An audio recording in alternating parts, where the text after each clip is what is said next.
actuality, like, it was a pretty big joke that started earlier this year, but in reality, gamers are actually deemed as invisible in society. That right there is the only representation they have in any form of large-scale media, and that's about it. All he does is he sits around and plays games. That's just a pretty stereotyped image of what they look like. And this woman here, back in 2014, created one of the largest controversies for gamers known as Gamergate. What Gamergate is there's a game developer named Zoe, and I can't pronounce her last name, so I'm not going to say it, who basically created a game called Depression Quest, in which you go through a text-based game, which is the story of someone with depression. And the game itself is pretty bad, but it received a lot of positive reviews because Zoe was friends with gaming review websites and places like those. And a group of people basically made fun of that and called her out on it. And so what people like her and Zoe and all of them started doing was going around and claiming people who played video games, gamers, were sexist and racist because they called someone out for crap. And instead of being treated like equals, they went through and they started targeting. Like, a couple memes started popping up, like this one, called A White Knight, which is basically where they took gamers and said they're overweight people with neck beards who went around being racist and doing things like this, treating things that weren't male or white as bad, which isn't really cool. It's kind of bad on those people's parts for claiming that all gamers are like this.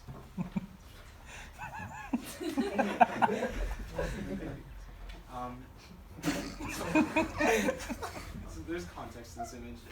Basically, Minecraft is a game that got really popular, and people were bullied for playing it.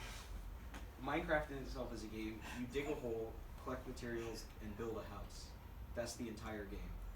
And because of that, people got bullied for playing it. They were compared to autistic people, people with mental retardation, and anything like that. And those were names in degrading terms used towards them because they played this game. It's not very cash money. It's kind of just the whole point was to insult gamers even further by saying a really popular game, which is still the second most popular game in the world, is something for autistic people.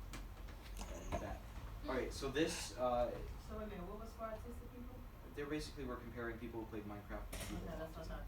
So this is, he's a smaller YouTube channel. He does a lot of gaming stuff.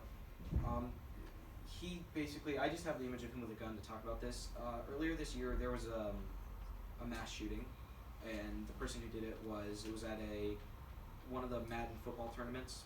And basically what it was is a lot of people in the political world took it and said, yeah, this is proof that violent video games cause problems. Violent video games cause shootings. And they tried to use it as an excuse to say people who played games that are rated M that have guns in them are violent domestic terrorists. That's not true. That's the only time a gaming event has any form of shooting. Trump's basically one of the people that's been saying it. He posts stuff on Twitter every now and then about it. But they go through and they say that if you play a violent video game, you're close to being a domestic terrorist. And throughout history, it's the only time there's ever been an event with a shooting, and the guy himself had some mental issues, and he was also playing a bad video game, one of the Madden football games. So it's not really a violent game. Alongside that, like, politicians since I think 1980s, even before video games were really popular, have always been at the throats of games. Like in the 1990s when games started getting popular, ignore that, I just put that in there so you didn't have to stare at Trump the whole time. Ever since that's also that's what the last photos are, just changes. But since like 1990s and moving up since then, people have done nothing but target people who play video games, calling them out and basically trying to make it so they have an outs for filling their political views. That's pretty much it. And how does this connect back to the Invisible Man? Okay, so the Invisible Man. So I think the way it connects is it's kind of with the Brotherhood, how a group of people got together after being treated poorly and misrepresented to try and show what they were like, and that's pretty relatable back to Gamergate with the whole group of gamers that simply said that's not us, and they went through and basically started to represent themselves as a way that's not what Zoe and her crew were saying. All right.